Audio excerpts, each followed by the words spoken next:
Assalamualaikum warahmatullahi wabarakatuh. Nama saya Elmira Hendra Kineta dari kelas 10 MSC 1 akan menjelaskan tentang materi kimia yaitu reaksi redoks.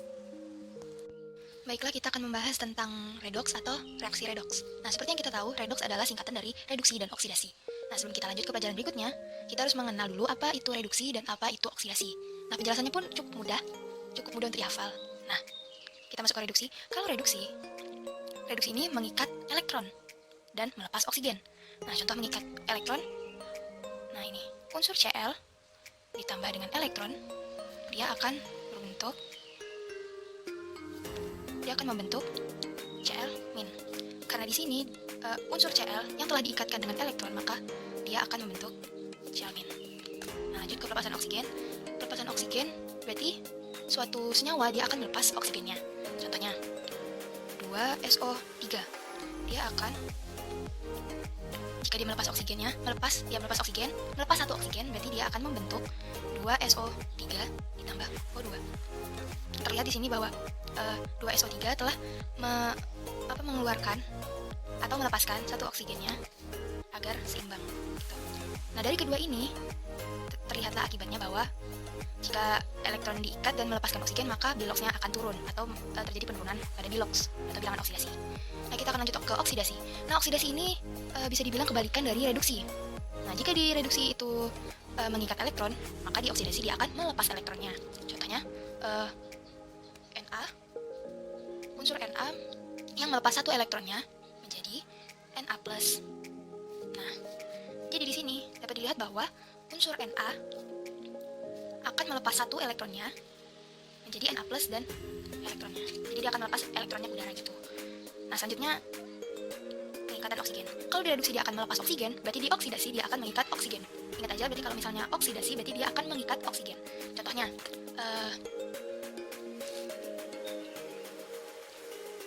4Fe ditambah O2 atau oksigen jadi 2Fe2O3.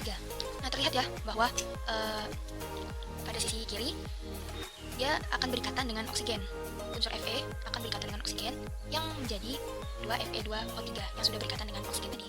Nah, dari kedua ini maka akan terjadi kenaikan pada bilox atau bilangan oksidasi. Jika di reduksi dia akan mengalami penurunan, nah dan di oksidasi dia akan mengalami kenaikan pada bilox. Kita akan beralih ke definisi bilox atau bilangan oksidasi. Bilox adalah bilangan yang menunjukkan muatan suatu unsur jika elektron valensinya diberikan kepada unsur lain yang keelektronegatifannya lebih besar.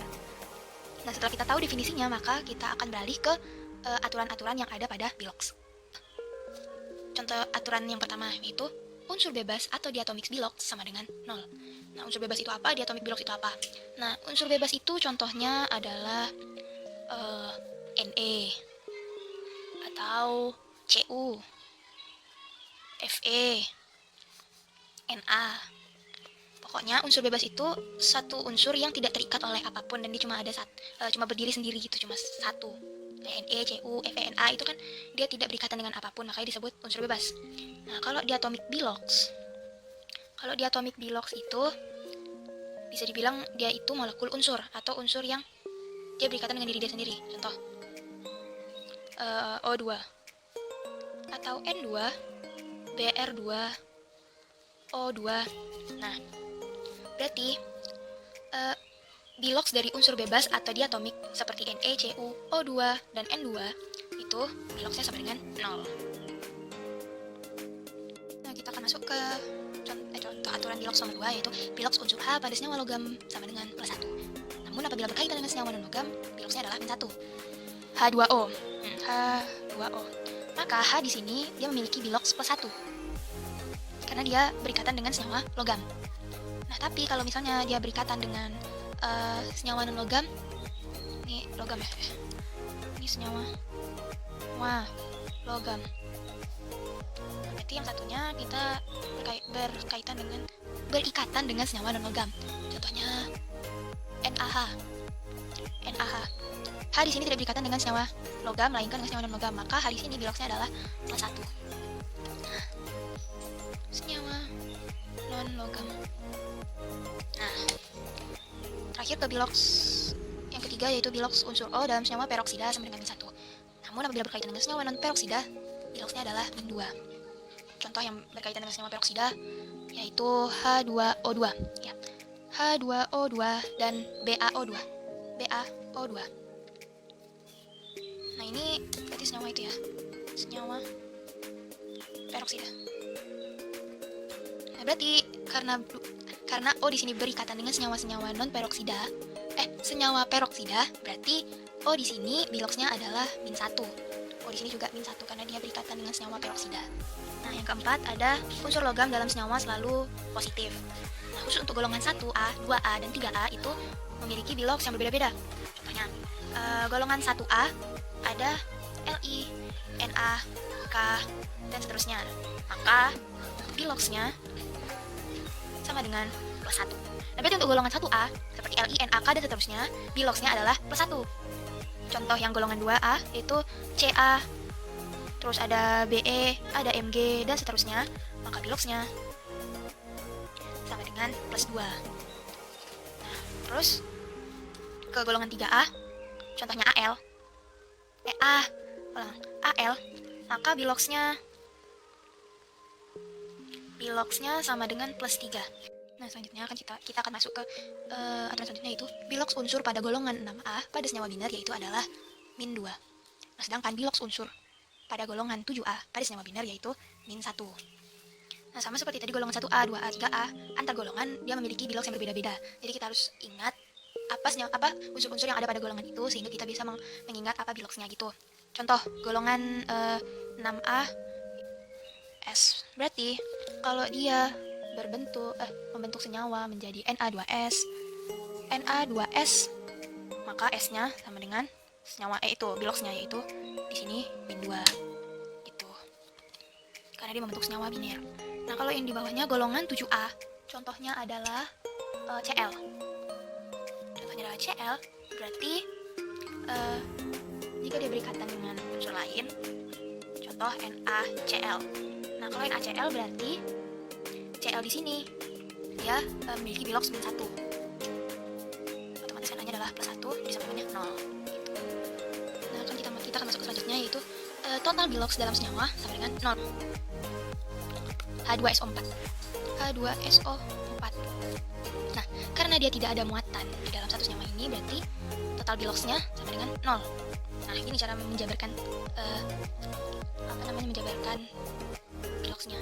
Caranya 2 dikali unsur H ditambah S ditambah 4 kali unsur O sama dengan 0. Nah, gitu. Nah, di aturan sebelumnya kita udah tahu ya kalau H itu di dalam senyawa berarti biloxnya adalah +1. Berarti 2 dikali +1 ditambah S, karena kita mencari bilox X-nya, ditambah 4 kali unsur O, bilox O. Bilox O adalah -2 ya, sama dengan 0. Kita kalikan -2 tambah S ditambah -8 sama dengan 0. Berarti S sama dengan +2 dikurang 8 -6 kita pindahkan ke sini, berarti jadinya S sama dengan +6. Berarti di dalam bilox, kalau misalnya senyawa tidak bermuatan, maka total biloxnya sama dengan 0. Lanjut, yang terakhir adalah bilox senyawa ion sama dengan muatan. Nah, berarti di sini senyawanya bermuatan ya. Contohnya SO4 2-. Nah, 2-. Berarti total bilox pada senyawa ini adalah muatannya. Muatannya adalah 2-. Berarti kita jabarkan dulu. Unsur S ditambah 4 kali unsur O sama dengan bilox senyawa ion sama dengan muatan. Berarti muatannya -2. Nah, ini di sini nih. Nah, ini. Nah, berarti yang kita cari unsur S lagi nih. Karena kita udah tahu O-nya adalah berapa ya? Nah, kita udah tahu ya bilox dari O itu adalah -2. Berarti S ditambah 4 dikali bilox O -2 sama dengan -2. Berarti S ditambah -8 sama dengan -2. S sama dengan -8 pindah ke sebelah, berarti jadi +8. +8 dikurang 2 adalah +6. Nah, terakhir kita akan masuk ke contoh dari reaksi redoks. Ini kita cari contoh sederhananya aja ya. Ada soal yaitu 2H2 ditambah O2 menjadi 2H2O. Nah, di sini kita tentuin dulu bilox dari unsur-unsur di sini. Ada koefisien, kita coret dulu ya. Nah, H2 di kiri tanda panah. Dia merupakan unsur diatomik, berarti biloxnya adalah 0. Nah, kita lihat unsur hidrogen di sebelah kanan panah. Karena dia membentuk senyawa, berarti biloxnya adalah +1, seperti tadi di aturan bilox. Nah, berarti kita gabungkan 0 ke +1, berarti mengalami kenaikan. Berarti dia mengalami oksidasi. Nah, kita kita lihat lagi O. Unsur O di sini membentuk unsur diatomik. Berarti O 0. Biloxnya adalah 0. Sedangkan di kanan panah, karena dia membentuk senyawa dengan H2, berikatan dengan H2, berarti biloxnya adalah min 2. Seperti yang tadi di aturan bilox tadi. Berarti 0 ke min 2 kita gabungkan. Nah, 0 ke min 2 berarti mengalami penurunan yang disebut reduksi.